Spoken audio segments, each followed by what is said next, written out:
ඡන්ද කාලේ අනුර දිසානායක මහත්තයා ඔක කිව්වා. පොරු ටික එකම ස්ටේජ් එකකට එයි කියලා. ඒගොල්ලෝ කියනවා දෙසැම්බර් වල ඉවරයි මාර්තු වල අපි පන්නනවා නම් අපි තමයි පන්නන්න ඕනේ. ඒක නම් හොඳ වැඩක්. ඒකත් හොඳ වැඩක්. ඒකත් අපි බලාපොරොත්තු වෙච්ච දෙයක්. ඒක මේ විදියට හරි ක්‍රමක්‍රමයෙන් හරි ඒක එකපාරට කරන්න බෑ.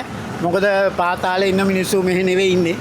ගොඩක් මිනිස්සු පිටරට ඒ මිනිස්සු අල්ලගෙන ඉන්න ඕනේ. මොකද අනාගතේ අපි තව ටික කාලේ ජීවත් වෙන්නේ. නමුත් අනාගතේ අපේ දරුවන්ගේ දරුවන්ට ඕක බෝ වුණොත් ලොකු විනාශයක් වෙනවා ලංකාවේ. එහෙනම් මම හිතන්නේ තාමත්ම ඉක්මනින් ඔය වැඩේ කරන්නම ඕනේ. මම හිතන්නේ විපක්ෂය බය වෙලා ඉන්නේ.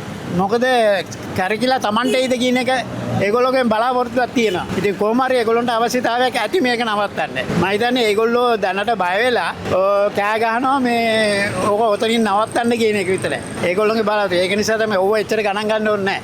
ඒ තමයි රජයට තියෙන ඒක දිගටම ක්‍රියාත්මක කරන්න. වර්ධකාරයෙක් ඉන්නවනම් අනිවාර්යයෙන්ම දඬුවම් දෙන්න ඕනේ. ඒවා හොයන්න ඕනේ. ඉතාමත්ම ඉක්මනින් හොයන්න. මට මතකයි ඡන්ද කාලේ අනුර දිසානායක මහත්තයා ඔක කිව්වා. පොරු ටික එකම ස්ටේජ් එකකට එයි කියලා. ඉතින් ඒක වෙනවා. ඒක වෙයි. හැබැයි ඔය මිනිස්සු කොච්චර කෑගාවත් ජනතාව ඉන්නේ ආණ්ඩුවේ පැත්තේ. ජනතාව තමයි ඕක වෙනස් කරනවා නම් වෙනස් කරන්න. ඔය කාටවත් වෙනස් කරන්න බෑ.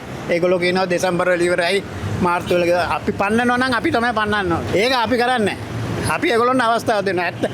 අවුරුදු 74ක් මේ රටේ මිනිස්සු බලාපොරොත්තු තියාගෙන හිටියේ. අවුරුදු 74කින් කරපු මිනිස්සු මොකද කරේ? මේක බංකොලොත් කරා. දැන් මේ මිනිහට හරිනම් අපි අවුරුදු 74ක් දෙන්න ඕනේ. අරගොල්ලොන්ට දුන්නා නම් 74ක් අපි මේ මිනිස්සුන්ටත් 74ක් දෙන්න. අඩුම ගානේ අවුරුදු 5ක්වත් දීලා බලමු.